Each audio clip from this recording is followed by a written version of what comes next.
Hey everybody, it's Don Taylor with Franchise Success Partners. Today we get to cover one of my favorite topics. It's a question I get hit with all the time, which is, hey Don, what are the most popular franchises out there? What's everybody buying? What's hot? What's new? What should I be looking at?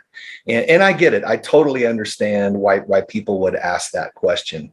But the answer may be a little bit different than you're thinking. So unfortunately, there is no one size fits all approach. And the reason for that is, this business over here, this boutique fitness concept or this food concept, may sure sound cool on the outside, but until we factor in all the things that you're looking for, your skills, your goals, your interests, that may not really have anything to do with what a good business looks like for you. So, a lot of times people will get caught up in chasing, well, my friend is also a medical sales rep, or my friend is also a physician and they went and bought that business. And we're alike, we're both physicians. We have similar traits. And so I'm sure I would love that too. Well, maybe, but we don't know that yet. And so be very cautious of spending your time getting excited about chasing someone else's dream. It all starts with you. Let's make sure we're breaking you down and understanding everything that you want and need, and then go find the businesses that fit you. The second piece of this puzzle is it's far more about the ownership model than it is the brand itself. I'm telling you from firsthand experience, I've been in franchising almost 30 years. I've been a owner multiple times over. When you get yourself in the wrong ownership model, your dream can become a nightmare. And so you want to avoid that. If I were to tell you anything that's popular, it's really more of an ownership model standpoint. For example, semi-absentee ownership models are hands down the most popular play right now. And the reason for that is that particular model allows you to work on or in your business as much as you want to, but you're not legally required to do it. What if you got into business and the business took off and it's doing fine, and maybe you want to open another business? Not all not all ownership models will allow for that. What if you wanted to go get a job just because you wanted to, or you enjoyed doing that, or you want to have a business on the side of your job? Those are very specific ownership models. And again, if anything is really popular right now, it's semi-absentee ownership. Here's another reason why I can't just tell you, oh, these brands are awesome and you should take a look at that. Markets sell out quickly. It happens fast. I mean, you probably remember Orange Theory.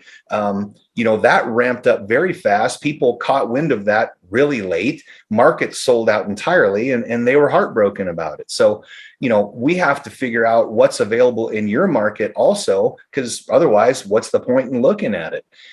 Another aspect of it is inventory changes daily and new opportunities come online. So why would inventory change? Well, sometimes, markets are selling, or there's 4 or 5 people or more looking at an area, and you started the process, and before we started the process, it was wide open, and then it sold out directly from underneath of you. So, market timing is a big piece of it. What's available in your market? Obviously, I mean, if it's not available there in the area you need it, there's no need to look at that. Here's another piece that you may not consider. Brands go in and out of development. Well, what does development mean? Development means their interaction with franchise candidates and their process of awarding new franchises to people. Some franchisors, we talked about Orange Theory, grow really fast. And I'll tell you this too, a lot of the brands that we work with do grow very quickly. Sometimes they grow so fast, they have to hit pause. And the reason that they do that is for your safety and protection. They want to make sure that they can get all these new franchisees trained and onboarded, up and running, and on the path to success. Those are the kind of franchisors that we want to look at. Those are the strong ones that care about your success. If it was the alternative to that, it would be a brand that's just continuing to pile on new franchisees and not have the infrastructure to help you get off the ground and be successful. So I wish I could tell you there's a magic pill. There's not. My perfect business is almost likely going to be different than yours, and probably different than the other person that, well, we're really similar. I'll just follow that path.